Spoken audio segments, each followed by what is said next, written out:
Welcome to Career Practitioner Conversations. This podcast is presented by the National Career Development Association. Welcome to the NCDA podcast. I'm Melissa Venable, NCDA Director of Professional Development, and this episode is part of our 2025 DEI Symposium Series. It features a conversation about updating career development classes and workshops with relevant DEI materials and activities, and I'm here today with Shelby McIntyre and Dr. Cheryl Love. Both of you have been so active as NCDA members, and you're volunteering in so many ways. It's great to have you both back on the podcast. Well, Dr. Venable, it's so great to be here. Again, I'm Dr. Cheryl Love, and I am a career specialist at the University of California, Riverside. And in addition to that, I serve on the board of Hearted Unseen Leaders, a nonprofit that works to help unseen leaders, not only in the U.S., but globally. And I'm the vice president on that board. I also serve as the Diversity Initiative and Cultural Inclusion Training Subcommittee co-chair for NCDA, and am involved with NCDA in other ways as well, but want to get the conversation started with the amazing Shelby McIntyre, who's going to talk with us today about evolving and adapting career development classes and workshops for liberatory outcomes. So, Shelby, I'll let you introduce yourself. Thank you, Dr. Love. Thank you, Melissa. It's wonderful, wonderful to be here. My name is Shelby. I am a career counselor, faculty full-time at Pasadena City College, a community college in Pasadena, greater Los Angeles area, Southern California.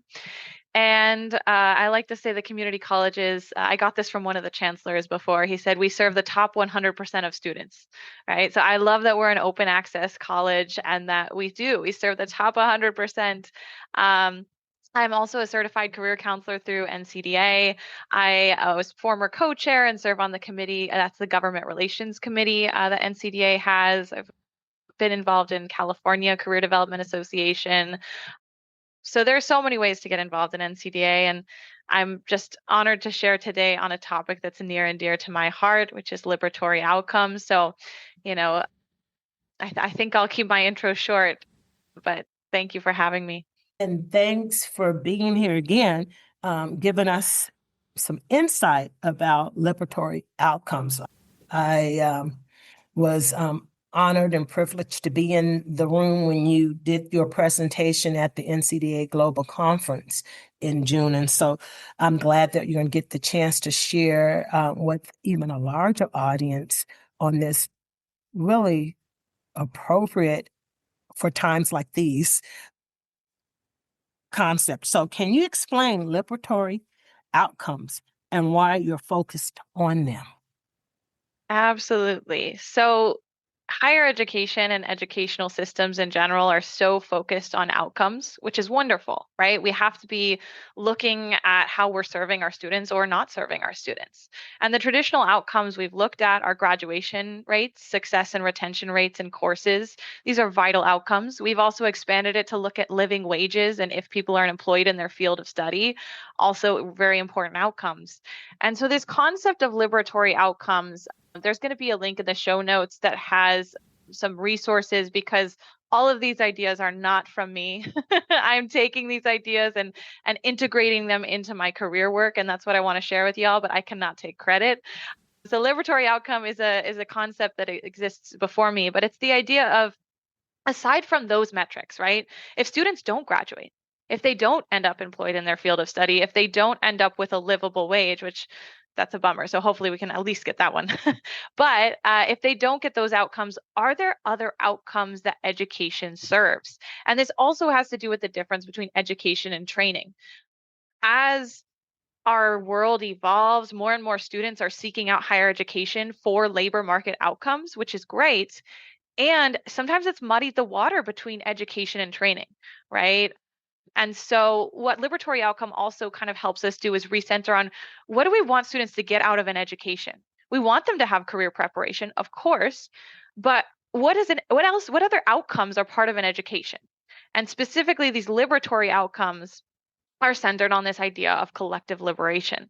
And so you'll hear a lot of words like DEI, diversity, equity, inclusion, anti-racism, and collective liberation can be a shorthand for including all of those things, including accessibility for folks with disabilities, neurodivergent, and it's a big umbrella term.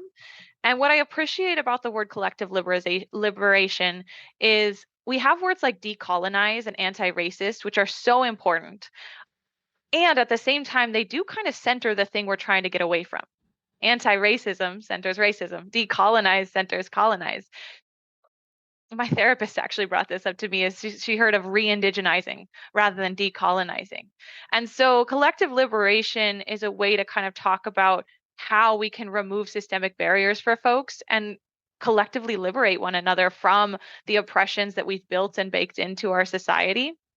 And I know this is a long answer, but these are all the components that build liberatory outcomes, right? Right. And so while I do want to say it's important to center specifically the nuances of racism, the nuances of disability, the nuances of socioeconomic marginalization, collective liberation helps us just have one phrase that really includes all those things. And then we have to really intentionally look at all those things. And so, specifically, what is a liberatory outcome, right? What does that mean? It could be civic engagement. So something students get from education that isn't a graduation or a job, but it can be a sense of social agency. It can be their leadership development. It can be their racial and ethnic identity development. It can be a sense of critical consciousness, Paulo Freire's term that's so important in this work.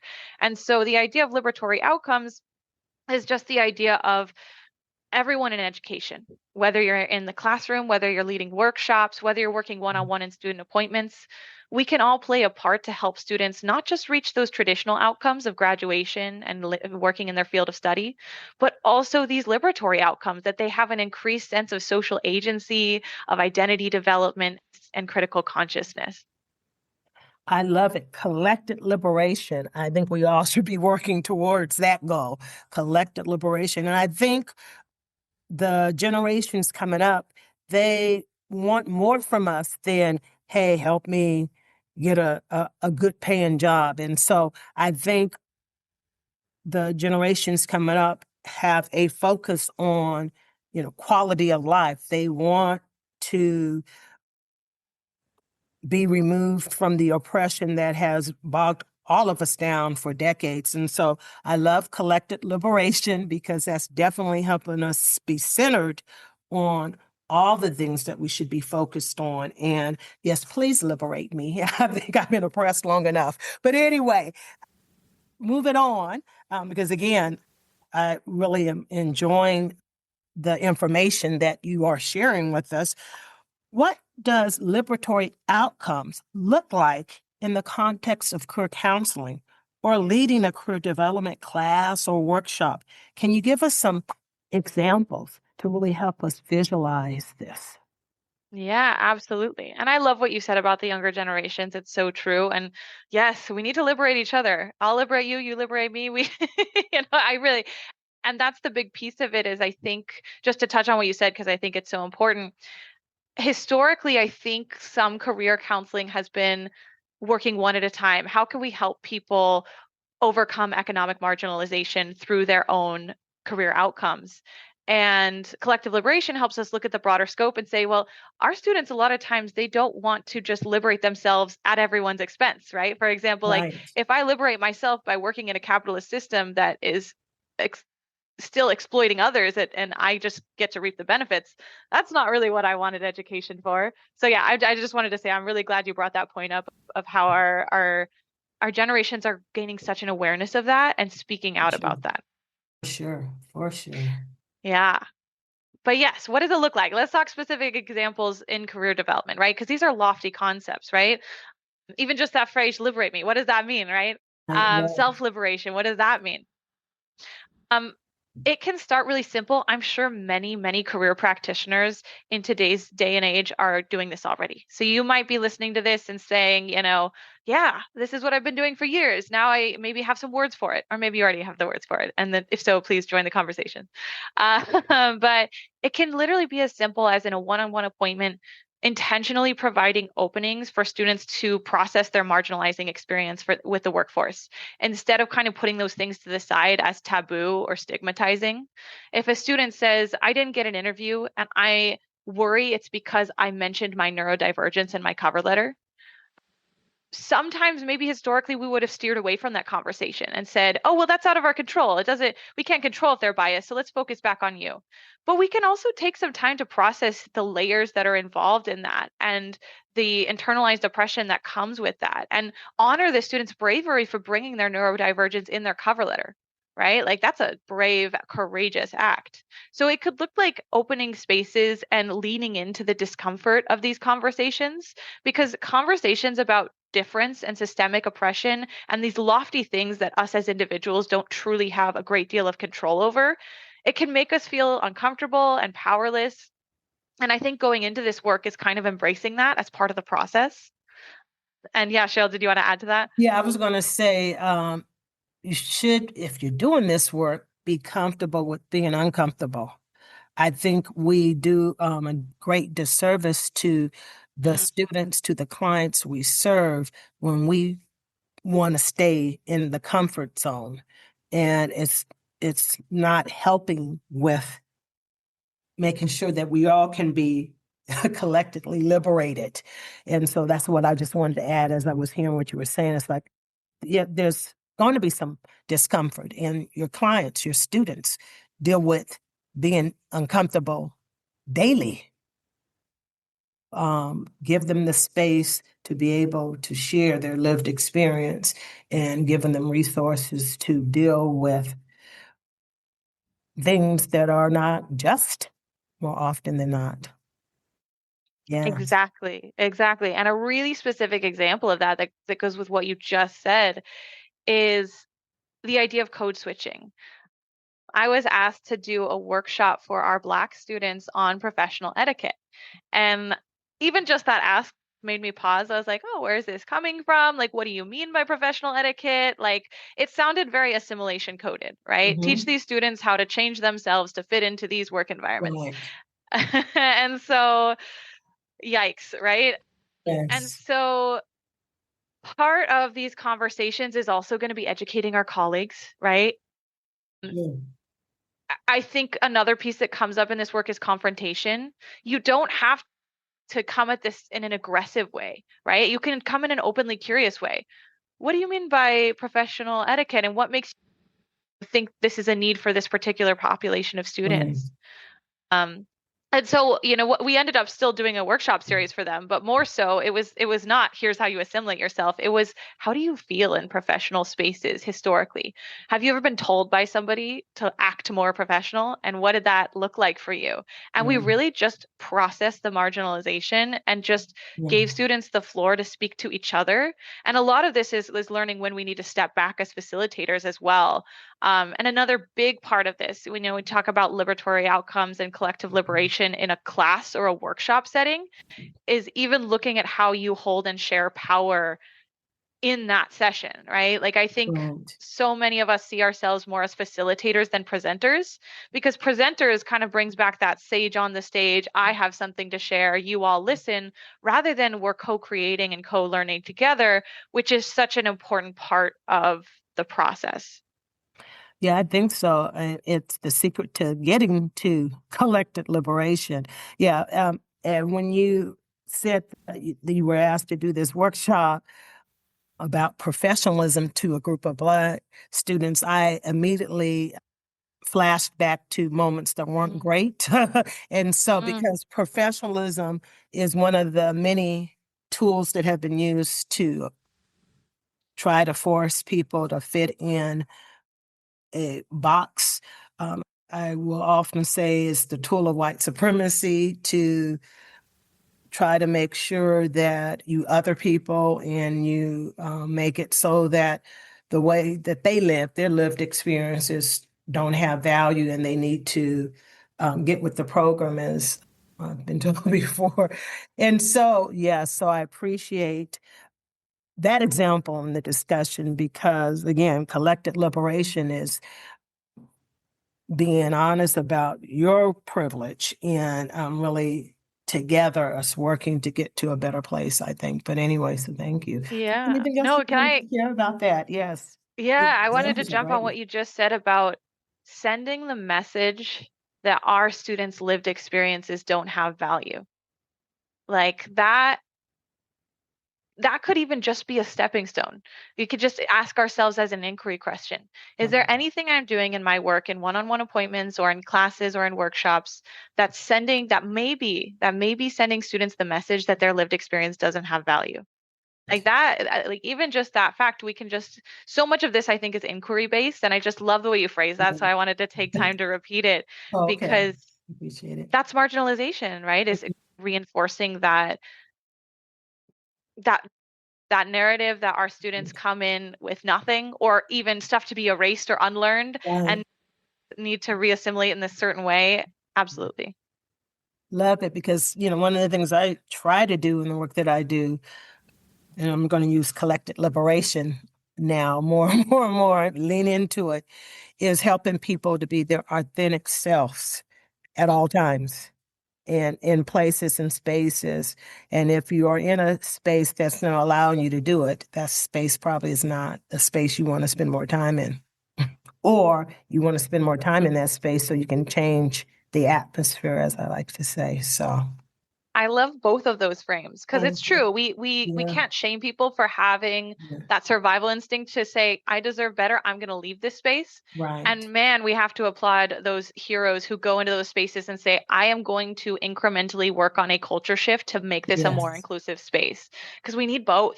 we definitely do. Mhm. And I think that also when we're talking about spaces, I just want to share this quote that what you said reminded me of that I learned in graduate school and it's never forgotten is even with those of you that work at a career center, when we think about our centers, there's a difference. The quote is, there's a difference between all are welcome here and this was created with you in mind.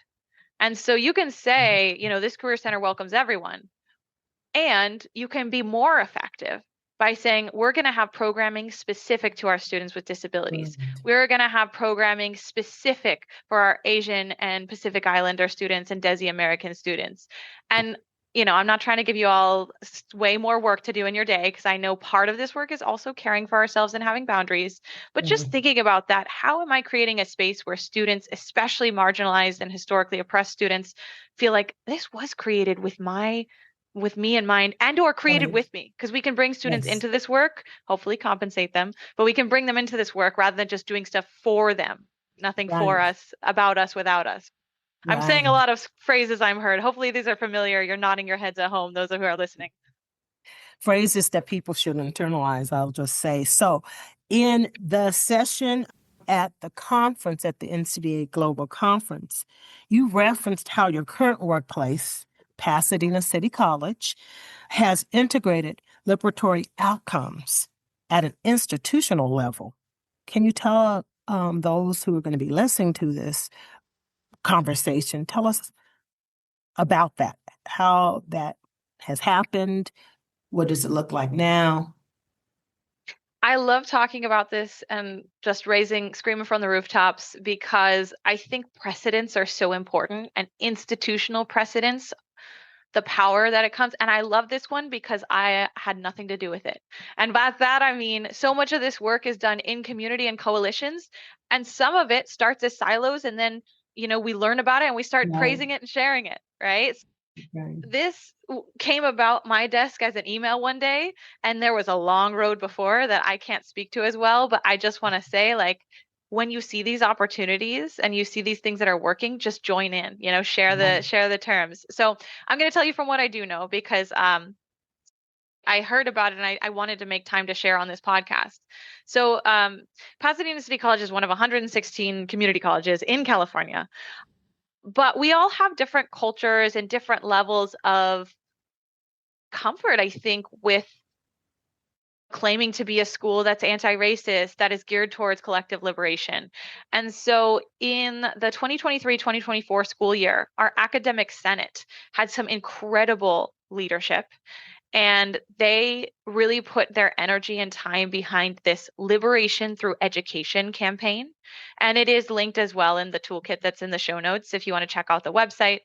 but it's the idea of identifying 5 goals that the institution prioritizes for our students around collective liberation, as well as an institutional learning outcome around collective liberation. And that one was actually kind of I heard like a fight a little bit, right? Like not, some of these things, it takes time and there's a little bit of discomfort or pushback or questions. And to say one of our institutional learning outcomes is collective liberation is amazing. So I'm going to read some of Yes. these goals to you, but let me grab one real quick because I have the goals ready, but I also wanted to get the institutional learning outcome. So I'll start with that one. Okay. So we have 7 institutional learning outcomes. So it's just one of 7 for the whole school, what we want students to leave with when they engage with us. It says students will evaluate and challenge systems of oppression in order to develop strategies to become change agents to foster liberation. Wow. I think that's pretty radical to see a large, 28,000 student institution publicly say that's one of our 7 outcomes. And I know that that took work to build the buy-in and to build awareness. And so that's the institutional learning outcomes. I'm also going to read the 5 goals and then we'll sit with those for a minute. So it says Pasadena City College commits to achieving liberation through education by providing the following to our students. Goal 1. Opportunities to gain knowledge of the social, political, and economic structures in society to solve real-world problems and improve their communities. Goal 2, access to instruction that reflects and affirms students' identities and values their lived experience and ways of knowing. Goal 3, occasions to engage politically and oppose structures that uphold systemic racism and other forms of oppression. Goal 4, removal of structural and financial barriers to achieving students' academic and personal goals. And finally, goal 5, opportunities for students to express their cultural identity and experiences in safe and affirming environments. Well, I will say that I'm just thinking about some of our colleagues in other states. And even in some places in California, that would be hard pressed to be able to have one of those goals. And I have no doubt that it took a lot of hard work to make it happen at Pasadena City College. So I commend the folks, I'll call them social justice champions that made it happen. I commend them, and it definitely, I know it'll be in the show notes. They'll be able to link to resources and kind of get to see the roadmap, because it's definitely something for sure to aspire to. Yes. So I amazing. want to shout out 2 names because it was a coalition, so I don't want to leave anybody out. But because I'm a counselor, I have my counseling colleagues. I want to shout out Dr. Armia Walker and Dr. Gina Lopez, who are 2 counselors that led that initiative. And Dr. Lopez teaches our career planning class. So, this can be career people, this can be counseling people, and it was a coalition of instructional faculty and other folks. But yeah, I wanted to shout out those names. They are huge players in this. So this leads to the final question. I know we're getting close to time here, but a great lead in, because oftentimes people hear, amazing initiatives, amazing movements, and they're like, well, I don't think I can do that. And so I think anyone can start a process to bring about change. I'm a firm believer in that. So with that said, if someone wants to integrate this concept of liberatory outcomes into their career development work, how could they start? Yeah, I do want to acknowledge what you said about colleagues in other states and other institutions where this kind of work could get you fired, get you a lawsuit. So we have to start with capacity. Right. So what is your capacity? I'm not going to shame anybody who's not willing to lose their job over this, right? Like we all have a role to play, and maybe we do it behind the scenes. And so, one of the first things to start in this work is what is your capacity? Even things like, am I a part-timer or a full-timer? Because you might have different institutional support based on that. And so a big part of this is coalition building. So there's a bunch of resources online, just like you said, roadmaps, ideas, curriculums.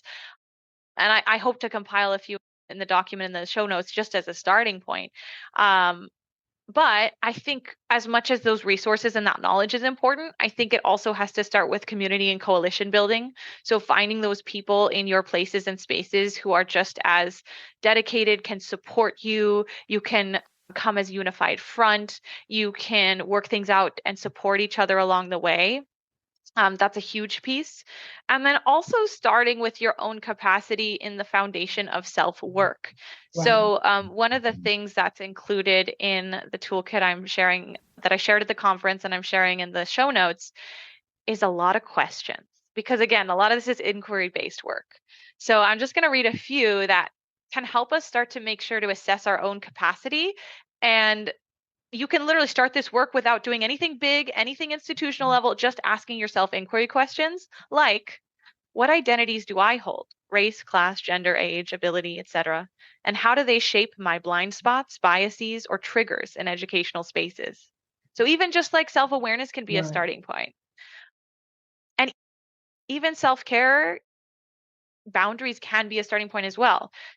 Am I falling into any common pitfalls of this work, such as saviorism, burnout as martyrdom, lack of boundaries, or over-identification with being the good educator?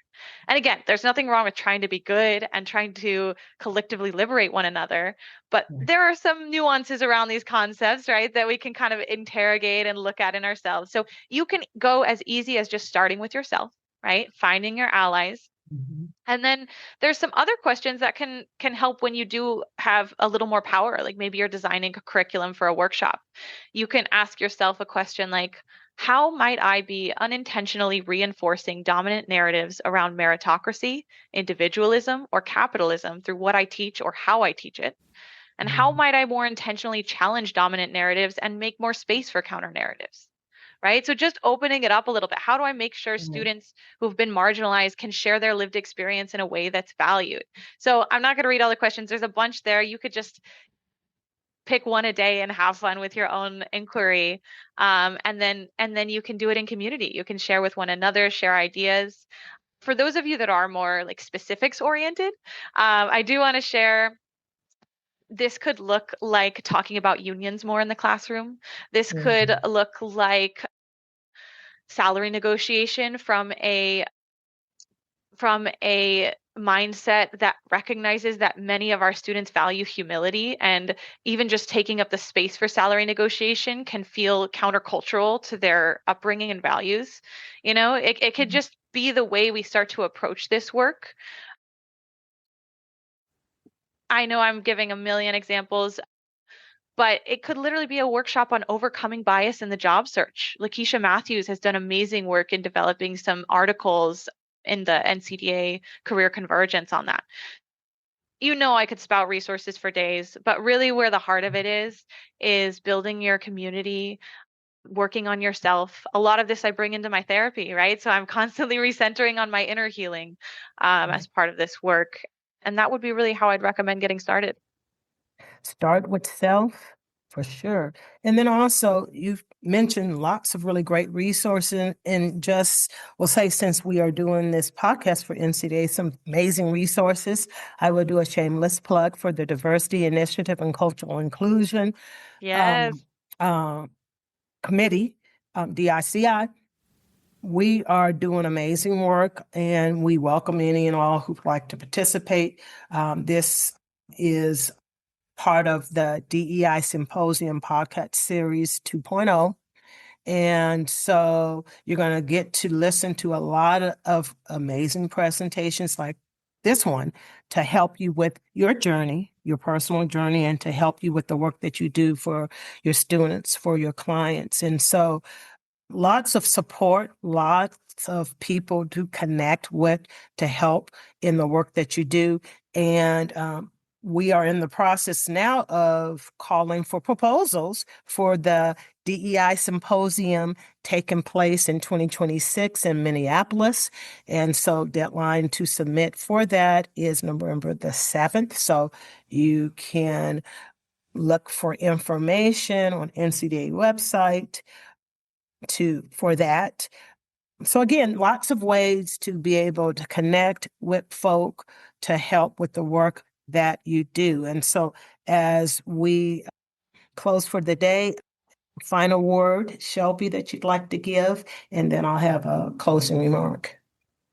I just want to thank everybody who took the time to listen. I want to thank you, Dr. Love. I want to thank people for engaging in this work, because I do think the systems we live in really reinforce individualism, status quo, and kind of force us, and not to shame people who are on that mode, but to force us into this survival mode. So everyone who's surviving and then going on top of that to look out for community and try to do some of this work and support one another, keep doing it, whatever that looks like. And so I do think, a lot of people do have a lot of humility and humbleness about their work. Maybe it is time to share at the DEI Symposium. So maybe share that work with us.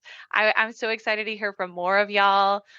But I hope this was just something to add to your toolkit, and I look forward to continuing to do the work with y'all. And it definitely is something to add to your toolkit. Thank you so much, Shelby, for the work that you do and continue to do. Honor and privilege to work with you in CCDA as part of the board there, and the work that I do as the chair of the Diversity, Equity, Inclusion, and Accessibility Committee for CCDA. And Shelby, you continue to do amazing work around government and legislation. So appreciate you for that. And so be on the lookout for other amazing topics in the DEI Symposium podcast series.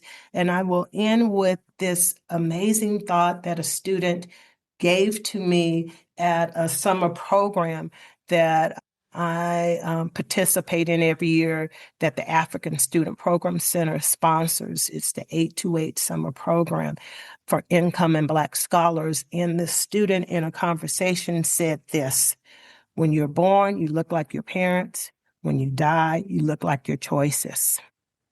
So make good choices, I'd say, so that you can be a positive impact in the community where you live and in other spaces too. So again, thank you all for listening. Thank you, Shelby, for an amazing presentation. Loved being in conversation with you.